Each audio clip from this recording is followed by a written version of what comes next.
കായംകുളം നഗരസഭാ കൗൺസിൽ യോഗത്തിനിടെ കൗൺസിലറുടെ വേറിട്ട പ്രതിഷേധ സമരം. 35-ാം വാർഡിലെ കൗൺസിലർ പുളിയറ വേണുഗോപാൽ പ്രതീകാത്മകമായി സാരിയിൽ തൂങ്ങി ആത്മഹത്യാ ശ്രമ സമരമാണ് നടത്തിയത്. തന്റെ വാർഡിലെ വില്ലേജ് ഓഫീസ് തോപ്പിൽ റോഡ് നന്നാക്കാത്തതിൽ പ്രതിഷേധിച്ചായിരുന്നു സമരം.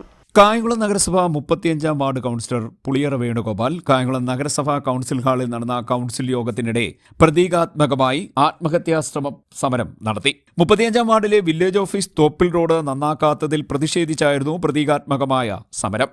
വില്ലേജ് ഓഫീസ് തോപ്പിൽ റോഡ് പൊളിച്ചിട്ട് 1 വർഷക്കാലമായി. നഗരസഭാ കൗൺസിലർ എന്ന നിലയിൽ താൻ വിവിധ സമരപരിപാടികൾ നടത്തിയിട്ടും നിരന്തരം അധികൃതരോട് ഈ വിഷയം ഉന്നയിച്ചിട്ടും നടപടിയുണ്ടാകാത്ത സാഹചര്യത്തിലാണ് ഇത്തരമൊരു സമരം നടത്തിയതെന്ന് പുളിയറ വേണുഗോപാൽ പറഞ്ഞു.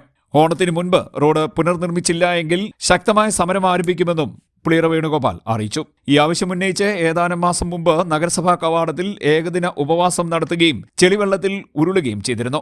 എന്നാൽ അധികൃതരെടുത്ത അവഗണന തുടരുകയാണെന്നും വേണുഗോപാൽ പറഞ്ഞു. CDNet news, Kayamkulam.